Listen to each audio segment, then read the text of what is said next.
How does the use of face masks and coverings affect our health?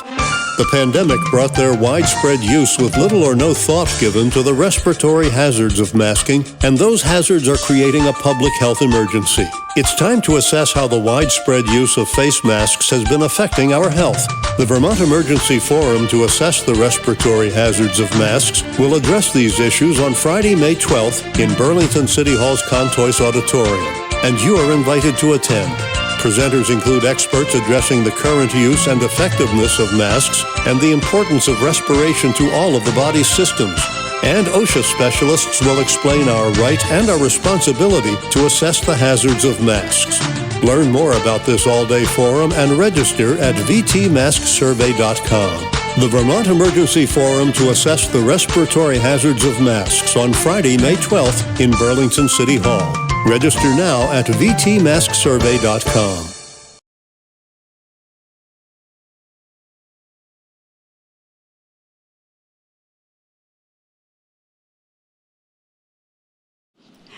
Welcome, folks. Thank you so much for coming.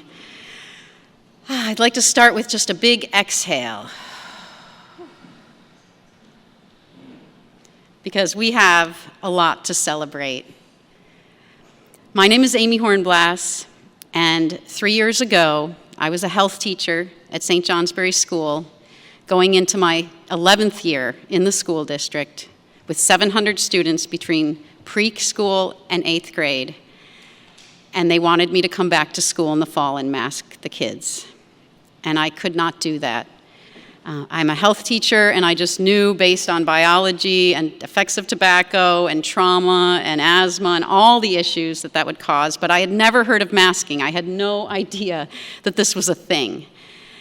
So I started doing some research, and I stumbled upon some of the experts that we have here today.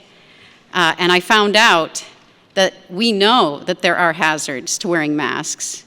And I based a survey on the World Health Organization's list of expected disadvantages, including difficulty breathing, headaches, skin irritation, difficulty communicating, and emotional and mental distress. And I surveyed Vermonters, and I found out, sure enough, many of them were experiencing these difficulties. I heard from nurses who were hiding in the bathroom to breathe. I heard from people with disabilities who could not access services like the bus and the library. And the most common complaint was difficulty breathing, which of course is to be expected. But it's also probably the most serious, the one we should be paying attention to the most. And I also found out that people who wear masks for prolonged periods and people with pre-existing conditions were most likely to be harmed by masks, which all lined up with the existing research on this subject. Parents and people showed up to school board meetings over the past 3 years with these similar complaints. When our legislature offered it to the towns, they gave it back to the towns about 1.5 years ago to let each town decide whether they would have their own mask mandate, and 3/4 of the towns in Vermont decided not to. Right. Anytime mask mandates or mask policies are loosened, guess what happens? People choose to breathe and smile, which are my two favorite things. So I'm just loving this resurgence of humanity that's been happening once the mask came off. It was sort of like, absence makes the heart grow fonder or something. So we are experiencing that rebound effect here. Yet we don't always realize that while these mask policies are loosening, they are not going away. In the past week, I've spoken to 2 separate women who were not connected with each other, who both work in nursing homes and are still required to wear masks. One of them has asthma, and now she's going through cancer treatment and still works 10-hour shifts with a mask on. This is happening here in Vermont. Our schools are still able and willing to mask children, and Allison's going to tell us more about that later on. So there is this saber rattling going on, that people are getting ready for the next event and when we might need to pull the masks back out. And there are things like vaccine or mask policies. And just like my friend Karen says, like zombies, right? Just when you think you're safe, the mask policies could come back at us. So we are taking this moment while we are not in the nightmare anymore, now that the emergency has ended, to finally begin a cost-benefit analysis of the hazards of masks. And just like crises can cause wonderful opportunities, this mask crisis I have seen cause courage and confidence to bloom and blossom all around Vermont. I've met young people, I've met older people, I've met people who are finding their courage and their confidence to say, no, I'm not doing that to my body, I'm not doing that to others. And some of the people who gave me the confidence and courage are here today. We have our OSHA experts, Kristen, Megan Kelly, and Tammy Clark, who are going to, right from the beginning, helped me understand that there were laws in place to protect us, that our employers do have an obligation to assess the hazards. And those who have done that were doing the right thing. So we're bringing clarity today. We are dispelling the confusion, because just like all abusive relationships, right? And this is an abusive relationship, making people inhibit their breathing against their will. When we can find, the confusion is a big part of it, confusing the facts, blaming you for your problems, right? So we are learning to become bully-proof when we say enough is enough. Just so you know, the information you're going to be hearing today is in total agreement with the World Health Organization, the CDC, and even Governor's own mandate here in Vermont.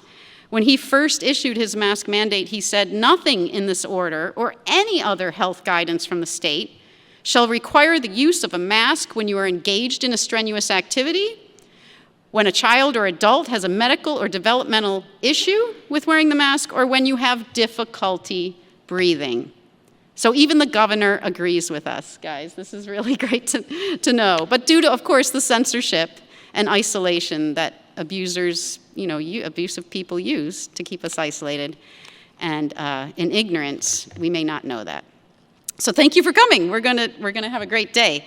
I just want to let you know, bathrooms are downstairs. We are going to take 2 nice breaks plus an hour-long lunch. So you can go down either set of stairs to get outside. Probably this side would be the best to get to the bathrooms, or you can use the elevator. We have snacks and beverages available all day long. And I really want to thank our sponsors, because we wouldn't be doing this without our sponsors, who have so generously, and because mainly they're concerned about the kids and the continued masking of children. So they're giving this their all, and I'm giving it my all, and all of my helpers here have been giving this our all. So thank you so much. Our sponsors are the Vermont Institute for Human Flourishing, which is a foundation that gives grants for different kinds of educational activities like this. We have Vermont Stands Up, which we have 2 of the board members here today. They're going to explain what that is. That's a great way of connecting with other people of like mind so that we can stand up and have confidence and courage. And the Libertarian Party, which is fantastic that we have a political party ready to sign on to this event. So thank you for joining me.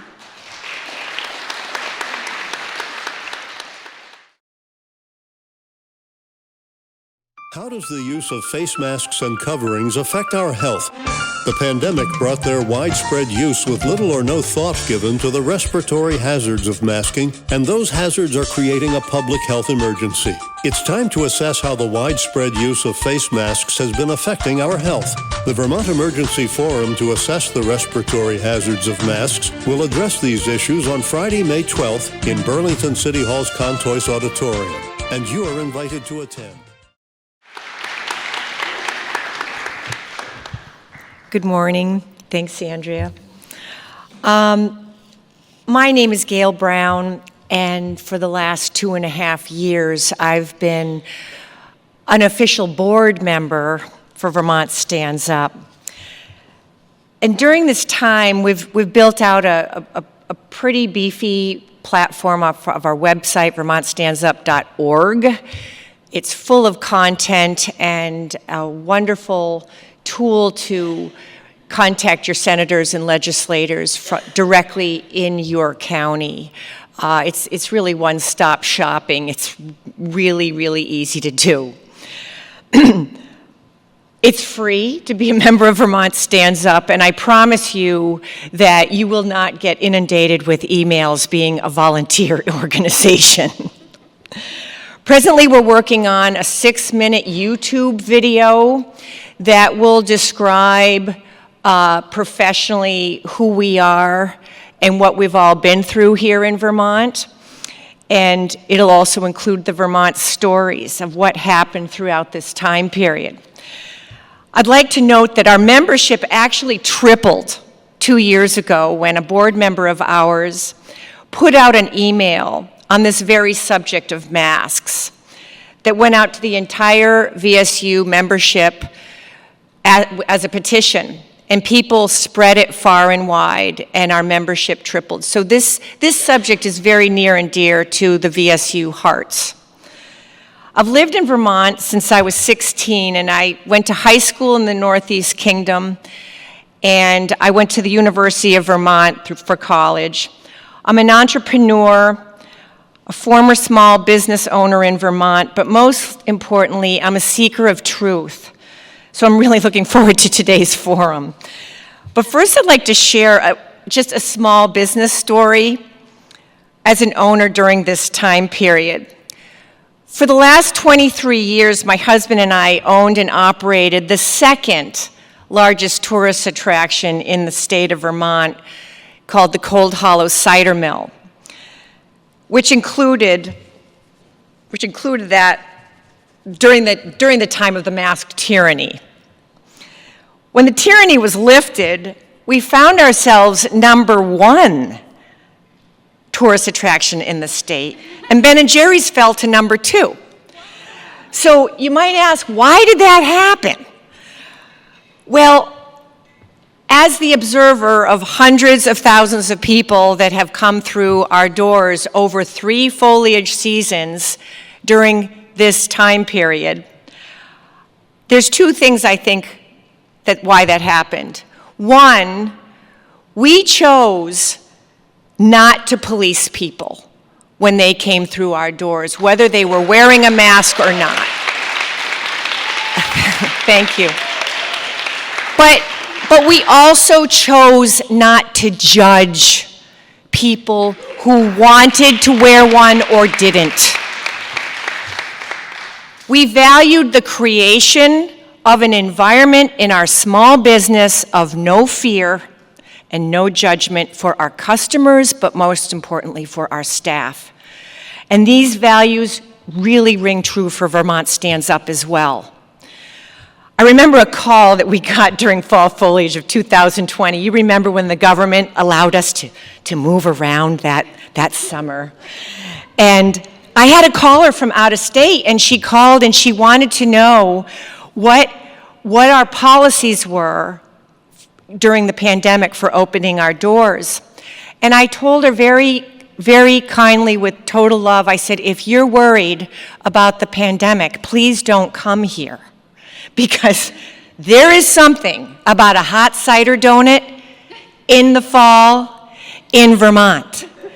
Because people are shoulder to shoulder, they're front to back, lined up 6 inches apart. It was fascinating to watch. So who are we at Vermont Stands Up? We're a diverse group of Vermonters from all corners of our state with a fundamental belief that whether in periods of tranquility or periods of turmoil and uncertainty, that life, liberty, and the pursuit of happiness remain forever inalienable and foundational to our democratic values and practices. And any Vermonter, regardless of race, political affiliation, religion, sexual orientation, disability, or vaccination status, or any other distinction is welcome with us to unite to fight for our freedoms. Above all, we are human beings capable of compassion, empathy, and love for one another. It's time to put differences aside, truly, and stand up together to fight for our most fundamental human rights, and in this case, today, to breathe freely. I'd like to thank Amy Hornblast for organizing this incredible event and her relentless fight for not masking children, as well as Allison Despathy today, her friend. These two women have been relentless. Allison up in the Northeast Kingdom, for children she has fought for that have been masked all year in their school. Both of you are truly beautiful lights on this planet, and the children of Vermont are lucky and blessed to have you living here.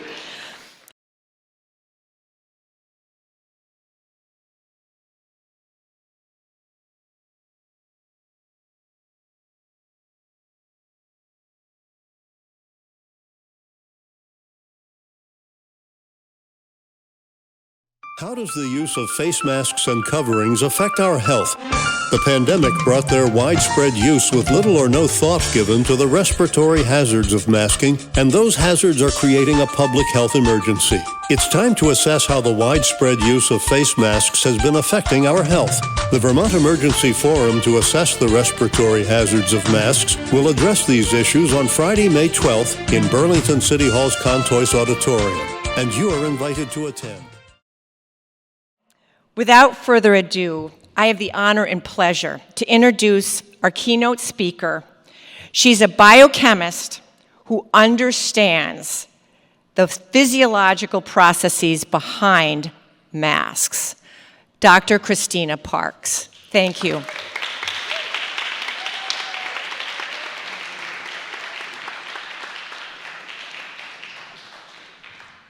Thank you. So I just want to begin with my credentials. I graduated from the University of Wisconsin-Eau Claire a long time ago with a double major in biochemistry and molecular biology. And then I went on to the University of Michigan, where I spent 8 years earning a PhD in cellular and molecular biology. I worked in the departments of physiology and immunology, where we identified the molecules that signaled for your immune response. At that time, in the mid-90s, we were still identifying the receptors that mediated our immune response.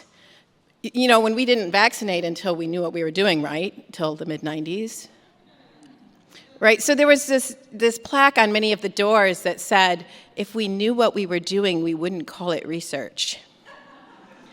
Right, so you will find that many scientists, as opposed to specifically some medical doctors, I find older medical doctors have a humility that many of the younger don't, and I'm not, saying everyone, but you'll find that many scientists have a much greater humility before God's creation, because the more you know, the more you understand what you don't know. And so I worked with the signaling molecules in the immune system, and I think that's very important because it gives me a lot of perspective on the immune system and how it's affected. And I understand things at the cellular level. And so I think that there's this sort of disconnect in people that, they're given a narrative and they're like, don't look beyond surface deep.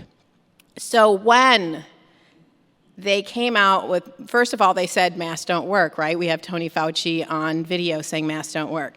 When they came out with the directive to put on masks, I was stunned. I said, this will never work. We have so many medical workers and scientists in the US, it just can't work. Everyone's going to step up and say, viruses go right through a mask. Masks aren't going to do anything. It's like when you put your finger on a fire hose. If you put a mask on, even an N95, unless there is absolutely no gap, and I know there's others that are going to talk about this, if there's a little gap, it's just shooting that right out, and it's shooting it further, just like when you put your thumb on a hose, right? You block some of the water, it just shoots further.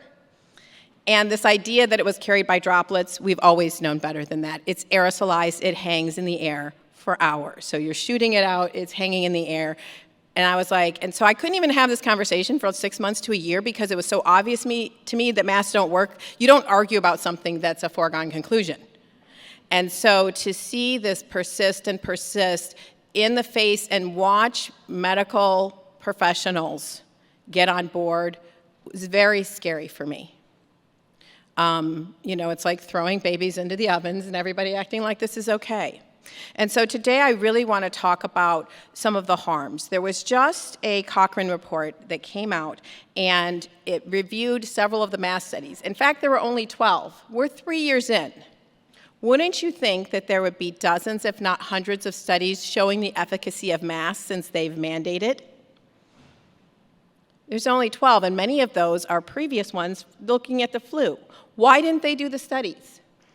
It's the same reason they never do the studies, because they don't want to know what they're going to find. So what did the review that they did do show? It showed with a high degree of certainty that masks have no impact on the transmission of viruses. Duh. Okay? So, but people, there seems to be, they really ingrained this narrative, if you're a good person, you'll put on a mask to protect others. So why are people wearing masks still? Because they want to be a good person. And I have very sensitively tried to ask people, because I am not here to judge them, right? Hey, you know, like, what's going on? A lot of times their mom has cancer. They're living with someone that's immunocompromised. They don't want to be the one that brings home the thing that's going to nail the coffin and make them ill. And a lot of times the older relative has watched the news and they don't understand that masks don't work. So even if the person wearing the mask understands, they want to be able to tell their loved one, I did what I could, right? So one of the things we're fighting is this psychological brainwashing that good people wear masks. All right, so later on in my talk, I'm going to talk about what actually does work. And so I think we need to be sensitive to people, but we also need to give them tools that they can feel like they're going forward and being a good person and sharing this information with others and with their loved one and saying, this is what's actually working to prevent viral transmission. And so that's what I do, one person at a time, when I see people wearing a mask. And sometimes I remember, you know, I've actually met other freedom warriors like outside of Costco because they're the only ones not wearing a mask, right? You're like, hey, I know you. But to educate them and to, you know, give them some answers, because one of the reasons that the vaccines were promoted and why so many people took them is because there were no other options. And so whether it's childhood vaccinations, whether it's the COVID vaccine, whether it's masks, one of our most important jobs is to give people alternatives. Because without alternative treatments that are effective, people are going to go back to whatever's being promoted on TV. Okay? All right, so there is a law that says you cannot coerce or compel someone to do anything that may cause their own health detriment in order to save someone else. Like, we can't make a law that says, well, you know, we do a lottery and when your number's up, you have to give a kidney. I mean, really, right? All right, so theoretically, even the vaccine mandates, making someone be vaccinated to protect others, that's illegal because there is always the chance of an adverse reaction, whatever you think about that, right? And so we really, I think a lot of this is going to end up in litigation. And so my message to our governments is, we're not going to back down, and this will be litigated. And so I commend those who are stepping up to litigate now, because we all know that these cases take forever. And so this is going to be litigated, and so much of this is so blatantly illegal that we have to stand up, because if they get away with it, they're going to do it again and again and again. And because it's so draconian, you can't leave your house, you can't do this, you can't do that, it makes it very, very hard to fight back. All right, so, and at the end, again, I am going to try to give you that information. What actually does prevent viral transmission? So, getting to the body of my speech. What signals our body that we don't have enough oxygen? Carbon dioxide, okay? So when you build up too much carbon dioxide in your blood and in your lungs, there's a feedback mechanism. So what do you think that feedback mechanism tells you to do? Put on a mask? Cover your mouth? Hold your breath? Right? You know, you have the kid going, I'm gonna hold my breath, Mom. Good luck with that. Why? Because that signal to your brain to breathe is going to get stronger and stronger, and even if you pass out, well, guess what? You're going to start breathing again, okay? So what it does is it's the carbon dioxide in your lungs and in your blood that tells your body you need more oxygen.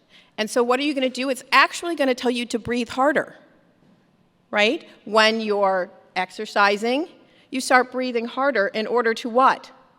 get more oxygen into your lungs, and then it doesn't just want it in your lungs, right? It's going to tell your heart to start beating harder. It's going to dilate your blood vessels to try to get oxygen to your cells. So this is a homeostatic response to make sure you have an oxygen. So when you start breathing harder, let's say you start running, let's have you run and then stop and duct tape your mouth and nose. That's going to be traumatic. Why? Because your brain has already told you that you need more oxygen, right? Even if I just duct tape your mouth and nose for 30 seconds, you're not going to die after 30 seconds. I'll release it.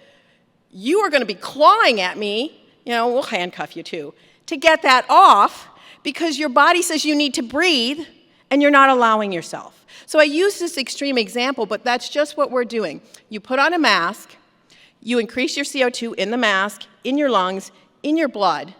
Your brain says, breathe harder. What happens when you breathe harder? You suck that mask to your face. By now, I've got claustrophobia, and I'm like traumatized, and I'm kind of probably need to be on Valium, okay? So luckily, I did not have to wear a mask all day like we're expecting our children to do. But now you're breathing harder, you're sucking that mask in tighter, you're breathing more CO2 out because you're not having good exchange. Your brain says, breathe deeper, breathe harder. So you start breathing deeper and breathing harder. Now you're practically hyperventilating. But are you getting more oxygen like your brain's trying to do? No. Now your heart is beating faster and harder. So now you are in a state of cardiovascular stress. And we are putting many of our people, our medical workers, our children, in this state of cardiovascular stress chronically. Most of our children will be able to navigate this cardiorespiratory stress. They're young and they're healthy. But I'm going to tell you what things they are not going to be able to tolerate. But if you're 45 and older, if you're doing any kind of lifting, that cardiorespiratory stress can induce a heart attack. It can induce a stroke. It can, if you have all of these conditions that are going on, no one is talking about that. That's why, and our OSHA specialists will tell us, they do a stress test to see if you can handle that cardiorespiratory stress. I allowed my 18-year-old to wear a mask when he went to work. He was mostly standing around making sure the blueberries weren't too deep on the conveyor belt because he was 18. Under no circumstances was I going to allow my special needs daughter who has seizures to wear a mask all day. And I just want to go back to one of the reasons, and I'm going to tell this story, this epitomizes why this situation is so bad. So I'm going to go through all of these negative health effects of masks, but it doesn't really matter because people do things based on how they perceive others to perceive them. So we went on, and being a tourist area, you'll appreciate this. My sister came in, and we wanted to do a little tourism. So we went to a beautiful little town in Michigan, and we were going little store to store. And in each store, I would put my mask back on. My sister would put her mask back on because I had my special needs daughter. And then, being compliant, I could go up and say, hey, we're compliant, but she can't wear a mask. Right? This is about one of the only times I did wear a mask because I wanted to have a pleasant afternoon. And most of the store owners were great with that. And then, of course, we got out of the store and we'd take the masks off. At the end, I told my daughter if she was good for these 2 hours, we would go get ice cream. So we go to get ice cream. We walk into the store. I have a mask. My sister has a mask. There are 50 people in the store. It's really, really packed. And someone starts screaming at my daughter, get her out of here. She's not wearing a mask. Get her out of here now. So I run over to my daughter as quickly because she's cognitively she's 3 years old and someone is screaming at her. And the feeling was that she would literally have thrown my daughter into an oven and under a bus to get rid of her. What is wrong with us that we are treating human beings like this? Then I put a mask on my daughter to try to diffuse the situation because I don't want to traumatize her. And I start to try to talk to the woman. She's screaming at me. While she's screaming at me, someone is standing next to her coughing. Not coughing a little, coughing up a lung. And this was fairly early on in the pandemic. And I said, this person's coughing. Well, it's not illegal to cough.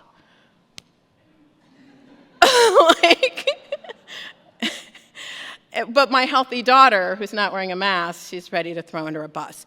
So this psychological state that people have gotten into is so dangerous. And that's why it's really up to you, and this is why I'm sharing this information, to let your friends, let your neighbors share a video, know what the costs of mask wearing are. Because I can't reach everyone. But if everyone that I reach reaches 10 people, then hopefully we can change the mindset around this. So going back, so your body is going to try to get to homeostasis no matter what. So now you are in cardiorespiratory stress, and we are continuing that cardiorespiratory stress all day long if we are wearing a mask. And I really think about our medical workers that are in this state. So what happens? Again, hyperventilation, increased heart rate and cardiac output, hypertension. So you're exacerbating any of these conditions. And many of you have noticed people of African descent, maybe they watch too much CNN, I'm not really sure what it is, tend to be mask wearers, much more likely to wear a mask. They have all of these predisposing conditions that mask wearing is going to exacerbate. All right, very, very concerning. All right, cardiac overload, so this can induce a heart attack. In extreme cases, when exercise is involved, we know that mask wearing and actually just having high CO2 for whatever reasons can cause respiratory arrest and basically heart stoppage. Okay, cardiorespiratory arrest. Your heart stops, your respiration stops, and you are not getting oxygen to your brain. This happened to a young man in Michigan, and I've heard their testimony. He's not okay. He has severe pain, all sort of cognitive dysfunction, all sorts of metabolic and neurological dysfunction, because if you stop the blood flow to your brainstem, you basically screw up everything. All right, your whole body's ability to regulate. And so if you are in the NFL and they have a defibrillator right there, well, maybe you're okay. But I have to say, my son was in cross country, and he had gone to college in the fall of 2020. But I was watching something on TV, on YouTube, and they literally had kids running a 3.2-mile race with mask on in the rain. They are lucky that one of those children did not die or that they weren't permanently disabled. And we will never know if some of those kids did suffer some long-term effects from it. We will never know, right? Because the kids assume that one of these adults has a brain and they wouldn't be asked to do something that's going to kill them. All right, so I do want to say that when you're talking about these sports, basketball, soccer, cross country, it is criminal to be masking our children. And we put them in the situation where a parent has to decide between the psychological needs of the child and the physical needs of the child. And that is a terrible, terrible place to put our parents. So what are the effects of chronic hypercapnia, which means high CO2? Now we have these kids with high blood levels of carbon dioxide, high lung levels of carbon dioxide. We just don't know, right? No, in fact, we do know. We have models. We have models of COPD, where because of the damage in the lungs, they have chronically high CO2 in their blood and in their lungs. We know that it impairs kidney function. Anybody testing the kidney function of our kids who are sitting in these masks all day? No. We know that it reduces blood flow. We know that it leads to chronic kidney inflammation, which is called nephritis. All right? We also have a sleep apnea model of hypercapnia, where people, the person that they're suddenly sleeping and they stop breathing and then they go, right? And then we put them on that oxygen mask all night so that they get enough oxygen. So those people have chronically high CO2. What do we see in them? During the day, even when they're awake, they have altered postural stability, which means they can't stand straight, they can't walk straight.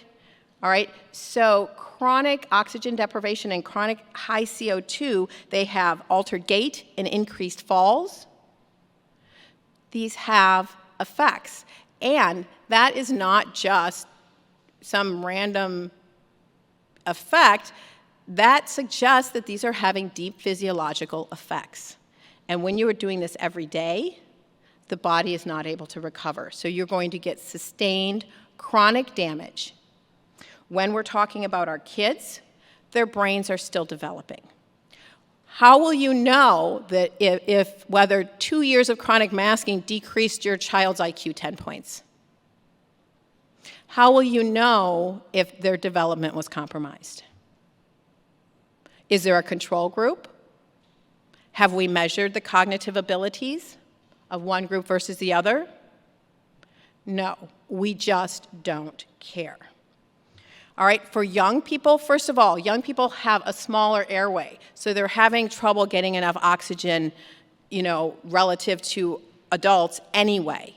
Then we mask them, we're really impairing their ability to get oxygen to the brain during a key time of neural development.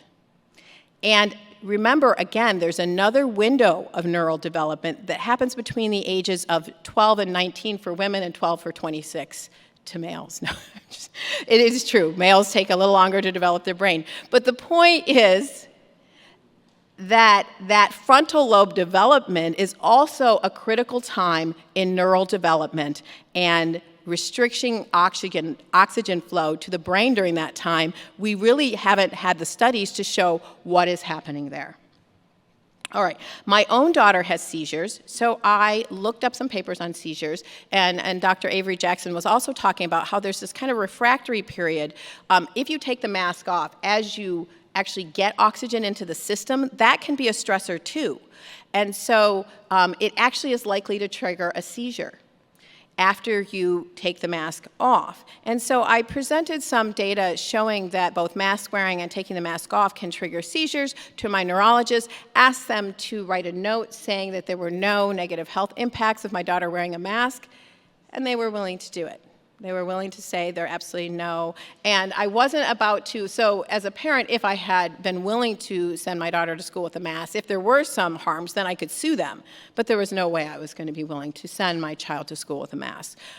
Fortunately, because she was special needs, her doctor wrote a note that said, in the actual provision, it says if there could be a danger for masking, then they don't have to mask. And since she cognitively couldn't tell when having that barrier would create a problem, they said she didn't need to mask. The school accepted it. We live in a rural town where that was acceptable, but I know some people live in cities where it's a much bigger issue.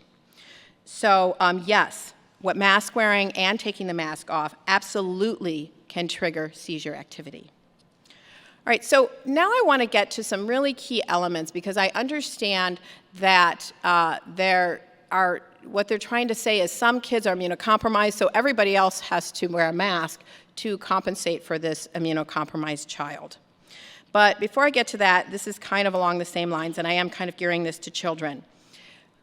If you put carbon dioxide in the blood, you acidify the body. You put it into a state of acidosis. Acidosis is permissive for cancer. Let me say that again. Acidosis is permissive for cancer. So I'm not saying it causes cancer, but it creates a state in which cancer can grow and be promoted in the body.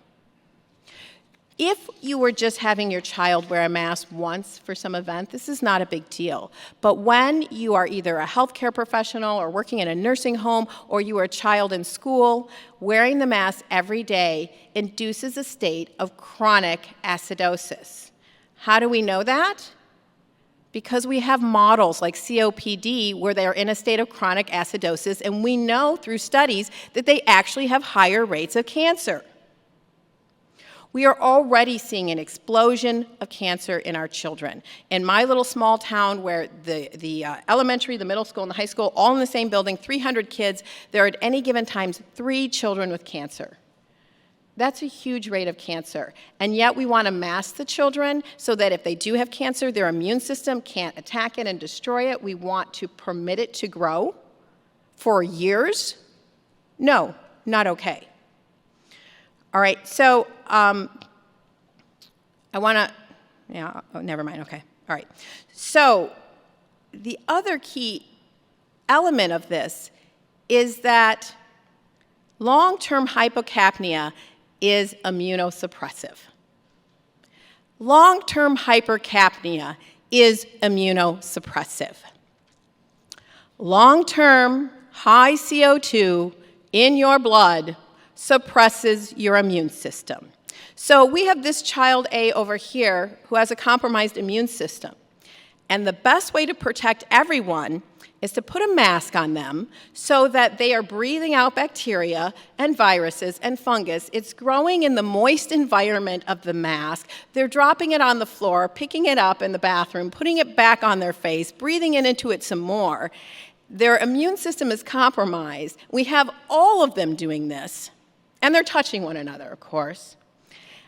And all of them being immunosuppressed, where their body can't fight off these pathogens, together is going to provide a much safer environment than them not mask wearing. This is what we're saying.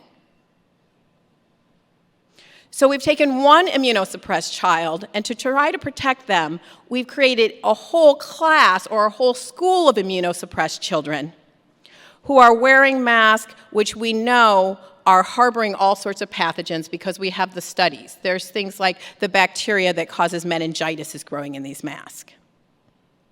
And they're growing all of these, and then they're rebreathing them in during a time when their immune system is compromised from the mask wearing. So some people have said, and I've gotten this, anecdotally, well, we just did not see a lot of respiratory infections when people were wearing masks, and when they took them off, we did. Well, of course, we always get the correlation is not causation. So there are many different factors that may come into this.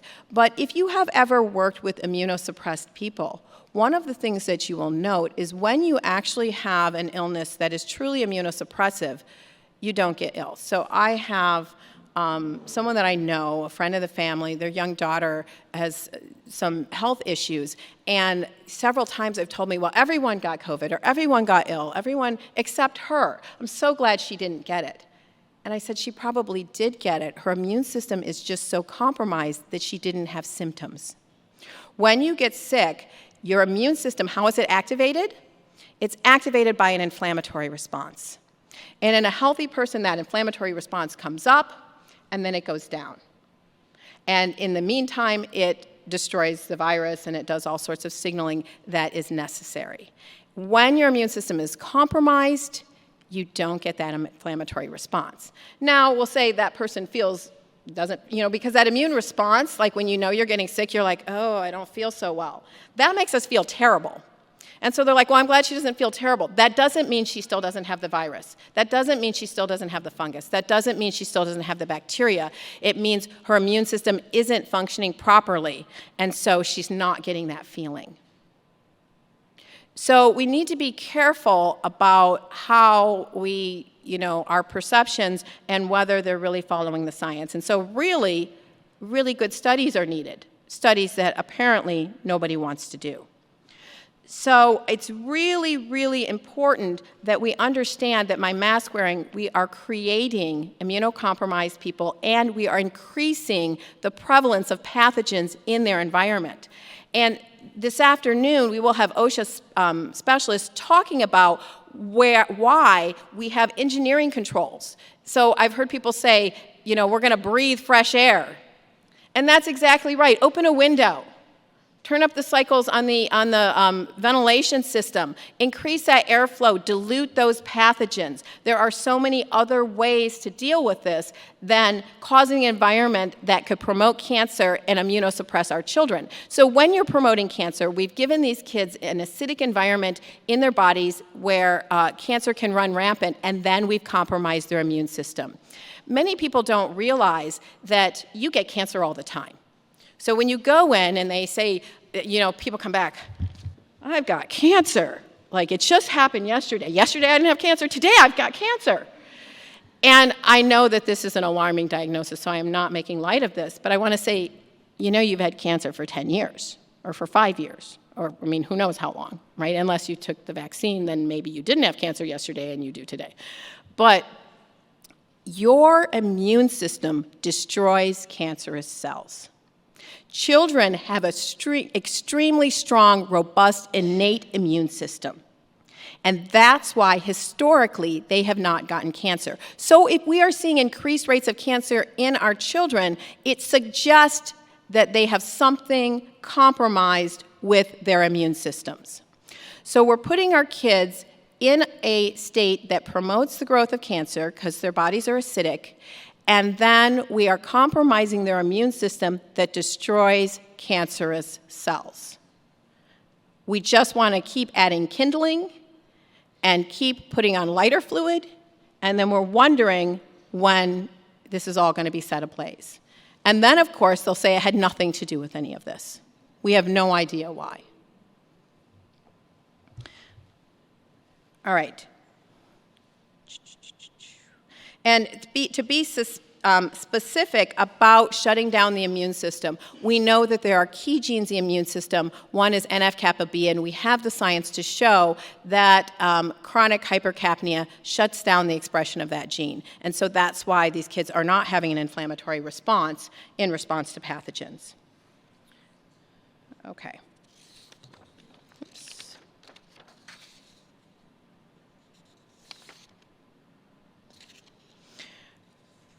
All right, I do want to qualify this with, many healthcare providers know that short term, like we're talking 15 or 20 minutes, of hypercapnia can be anti-inflammatory. And so this has been used therapeutically for many people for many years.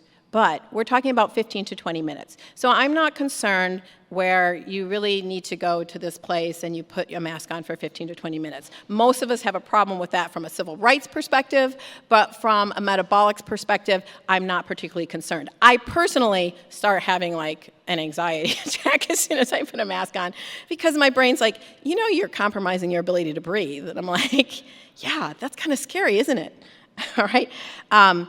But even in the context where they use it therapeutically, there still are costs. They still find that in the context, sometimes they'll do it for surgery to have an anti-inflammatory effect so that the surgery can be performed in an anti-inflammatory environment. They still find that having too much carbon dioxide in your blood leads the lungs to fill with fluid.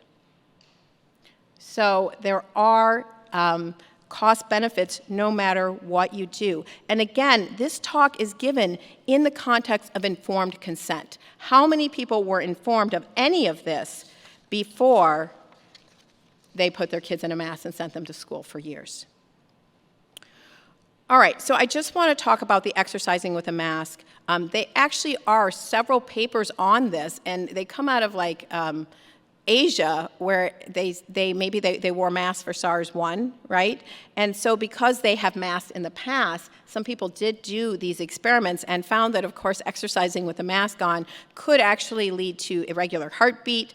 It predisposed to sudden cardiac death. It significantly disrupts your your salt balance, which puts a lot of pressures on the kidneys, and it screws up your membrane polarization. Why is that important? That's how your body sends signals, and that's why you're seeing this problems in gait, is because it screws up your signaling, your neural signaling, because it disrupts your salt balance. And of course, it can result in respiratory arrest and lack of oxygen. All right, so in all of this, we've seen that mask wearing puts our kids at risk for chronic cardiorespiratory stress, hypoxia, low oxygen during a critical time in development, impaired kidney function and kidney inflammation, altered posture, gait, and sensing, seizures in those who may be predisposed, acidosis, which is permissive for cancer growth, immunosuppression during a pandemic, and when we're basically in a state where cancer is permissive. Increased bacterial and other infections. It's really important to remember that breathing is an excretory response. All right? How many of us are going to stick a plug up our children's rear ends and say, I'm sorry? And in fact, you have a lot of ACE2 receptors in your gut. And so one of the primary ways that SARS was actually spread was basically in the bathrooms, where people would go to the bathroom, flush the toilet, those high volume flushes, it aerosolizes that, and then everybody walks in and breathes it. Isn't that nice? All right, but we could have put UV lights in the bathrooms, but we didn't. Right? There's lots of things we could have done. We could have increased airflow in the restrooms, or we could have just stuck a plug up their rear ends and said, you can't excrete anything anymore. Just let all that crap build up inside of you. That is the exact same thing we're doing with our respiratory system. It gets rid of viruses, it gets rid of bacteria, it gets rid of funguses. You're supposed to breathe it out, not let the crap recycle in your lungs again and again and again. This is excretory. It's getting rid of stuff you don't want in your body. And we would never expect someone to hold their poop in. In the end, we need multidisciplinary panels in every state, every locality that address these. We need our local, and I say local because when it's top down, it doesn't work, our local and then statewide agencies to be communicating with these different multidisciplinary panels. We need access to these safe, effective medications. And we need to break through this psychological state of I'm a good person if, and let people know what it really means to prevent disease and to support one another. Thank you.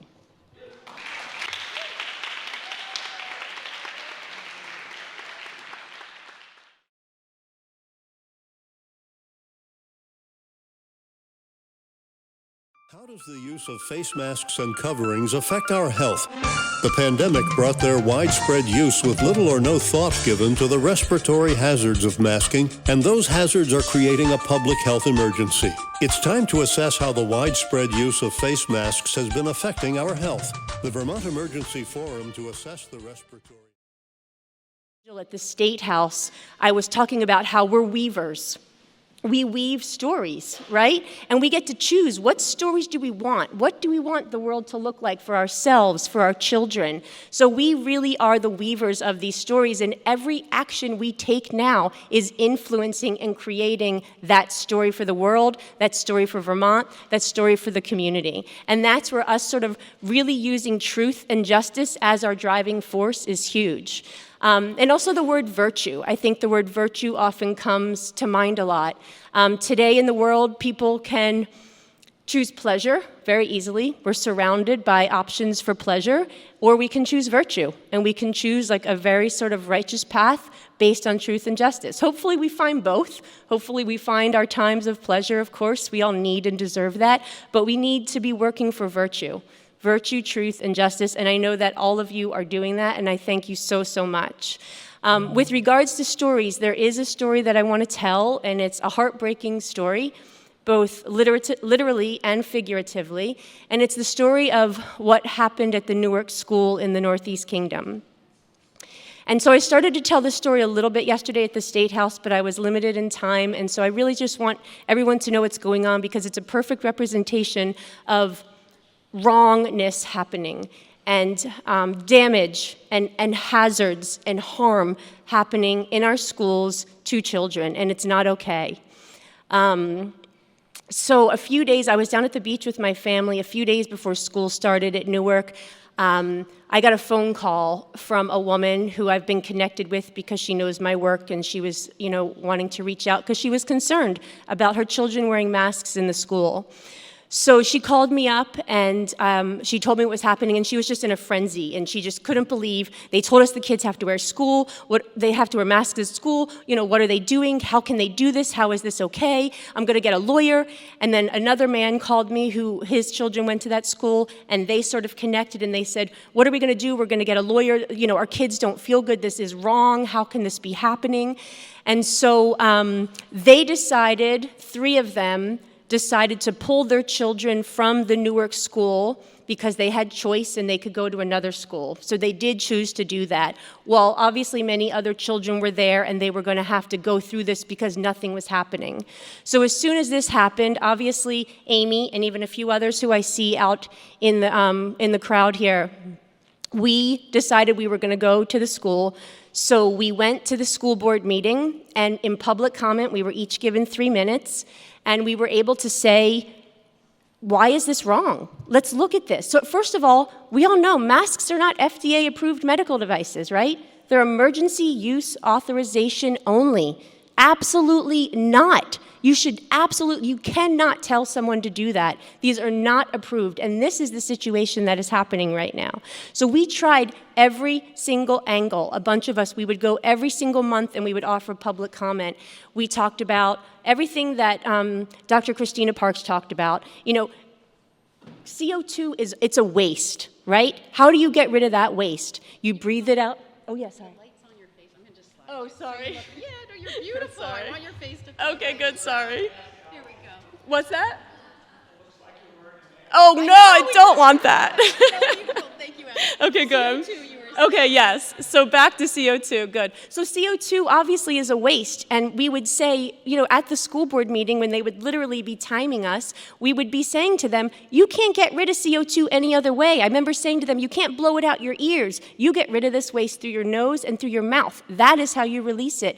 We talked about the neurological effects came up. We talked about the Nuremberg Code. We talked about informed consent. We talked about emergency use authorization. We talked about all of the dangerous and hazardous impacts of masks and the experimentation happening on these kids. They ignored us. Actually, even to the point where the principal, while we were talking, took his mask out and put his mask on in an act of, we don't even want to hear what you have to say. It was heartbreaking to see this. So we tried every single time. We would go every single month. We emailed them. We emailed the superintendent. We emailed the principal. No conversation. I would talk to the parents. The parents say, I tried to talk to the principal. I tried to talk to the superintendent. It wouldn't happen. Nothing, no conversation. And this is why we're so grateful for today, because we're actually getting this real information from experts. We know that this is true. We know that masks are so harmful and bring so much hazard, and we have to get this information out to people more so. And so the other thing that I would say, which became really difficult, is when I went back through the minutes for the school board, never at any point did it look like there was any conversation with the school board about, hey, should we do this? This was a top-down order that either came from the superintendent or came from the principal. I've not been able to determine that, but bottom line is no questions allowed, no conversation allowed. The other thing we have to think about, and for those of us who live in small communities in Vermont, this might be something you can connect with or understand. Several of the people that reached out to me did not want to take action, like bold action. Even though they wanted to, they couldn't. They didn't feel like they could because of what other people might think about them. They have businesses in town. What are other people going to think about me? How is this going to impact my children? So there's a lot of people who were sitting there, and I would get some phone calls and emails from them of, can you help? Can you guys come talk? Can you do this? But they themselves, it was a tough place for them to be in to make a decision to stand up, because we know it's a difficult thing. It has to happen, but it's difficult. And so we continued to try this until we got shut down by the school board. The school board said anyone from out of town is not allowed to talk in this. And I had been talking to a lot of the school board members who actually knew and agreed with what we were doing, but again, I don't know where it comes from. They didn't have the strength to speak out against it. They didn't have the strength to say, hey, we need to bring this as an agenda item. We need to open this up to the public. We need to have a conversation.